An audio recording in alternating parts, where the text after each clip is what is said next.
Hi friends అందరికీ. చూడండి, చిట్టితల్లి అయితే స్కూల్కి వెళ్తుంది. అక్కడి నుంచి వచ్చిన నుంచి ఇంకో స్నానం చేసి అవును రెడీ చేసే లోపల ఈ టైం అయితే అయిపోయింది. చెప్పు. సరే చెప్పు. ఇంటికి ఎక్కడుంది నాన్న? యాడుంది? అవును తీసేసినాలి. నువ్వు వేసుకోవచ్చు.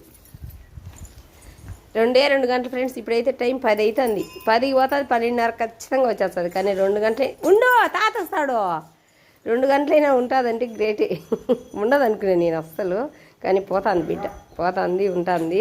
హాయ్ చెప్పు అందరికీ. చూడు మే హాయ్ చెప్ప. హాయ్ నువ్వు తినిపో పో. ఆయమే పోతుంది పో, నువ్వు తినిపో.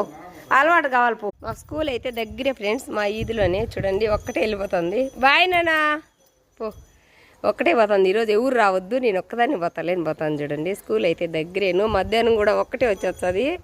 ఆ టీచర్ వదిలిపెడతానే కూడా వద్దులే నేనే పోతాను అని చెప్తే మళ్ళీ ఏమైనా కుక్కలు ఉంటాయి ఏమైనా అయితే గేట్ దగ్గర నిలబడుకొని వస్తుంది. చూడండి ఒక్కటే వెళ్ళిపోతుంది. స్కూల్కి అయితే పోతుంది ఫ్రెండ్స్ చిట్టితల్లి. కానీ ఆమెకు చేసి ఆమెను రెడీ చేసి ఆమెను పంపించే లోపల ఎంత టైం అయిందంటే అంత టైం అవుతుంది. నాకు ఆమెతోనే సరిపోతుంది. ఆమెకు తినిపీను తాపీను చేయను. నా బిడ్డలకు చేసుకొని నా బిడ్డలను అదే విధంగా స్కూల్కి పంపించి మళ్ళీ నా బిడ్డలకు పుట్టిన బిడ్డలను కూడా అదే విధంగా రెడీ చేసి అదే విధంగా పంపించాలంటే ఓపిక కావద్దా ఫ్రెండ్స్. కానీ అదృష్టమో ఏ కర్మో తెలియదు, కానీ నాకైతే ఇది తప్పలేదు. పిల్లలు కొంతమంది అయితే పిల్లల కన్నా కూడా వాళ్ళు సాకేది లేదు, పెట్టేది లేదు. ఎవరి దగ్గర వదిలేసి వెళ్ళిపోతారు. వాళ్ళు అదృష్టవంతులో మనం అదృష్టవంతులమో తెలీదు.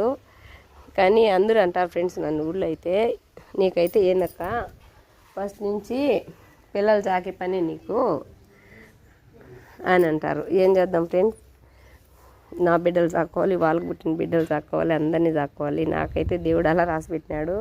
పిల్లల్ని బతికినంత కాలం బిడ్డలు సాకుతా ఉండని. ఒక బిడ్డలు సాకాలంటే ఎంత పని ఉంటుందంటే అంత పని ఉంటుంది ఫ్రెండ్స్ ఇంట్లోనూ. స్కూల్లోకి అయితే వెళ్ళిపోతుంది. దూడ వచ్చిందని పక్కకు పోయింది, మళ్ళీ లోపలికి పోతుంది.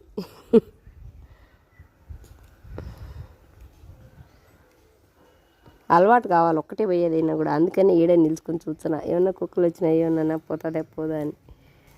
గుడ్డలే ఫ్రెండ్స్ వాళ్ళకు చేసి పెట్టేదానికన్నా కూడా గుడ్డలు అయితే రోజుకి ఒక్కొక్క బకెట్ పడిపోతున్నాయి. వాళ్ళ గుడ్డలు ఉతకలేకే నాకైతే అయిపోతుంది. ఎన్ని గుడ్డలు అంటే అన్ని గుడ్డలు ఇస్తున్నారు. ఏం చేద్దాం ఫ్రెండ్స్. కన్నా తల్లిదండ్రులకే బిడ్డలని స్కూల్కి పంపించి రెడీ చేసుకొని వాళ్ళ బట్టలు ఉతికి వాళ్ళ క్యారీలు చేసి వాళ్ళకి వచ్చేతలకి అన్నీ చేసుకొని పంపించడానికి చాలా కష్టపడుతున్నారు. నాకు ఇంకా ఈ వయసులో అన్నీ చేయాలంటే ఓపిక కావద్దు ఫ్రెండ్స్. నా బిడ్డలకు చేసుకొని మళ్ళీ నాకు పుట్టిన బిడ్డలకు చేసుకొని మళ్ళీ నా చెల్లెల బిడ్డలకు చేసి అందరికీ చేయాలన్నా కూడా కష్టం అయిపోతుంది. కానీ ఏం చేద్దాం. నచ్చితే ఒక లైక్ చేయండి ఫ్రెండ్స్.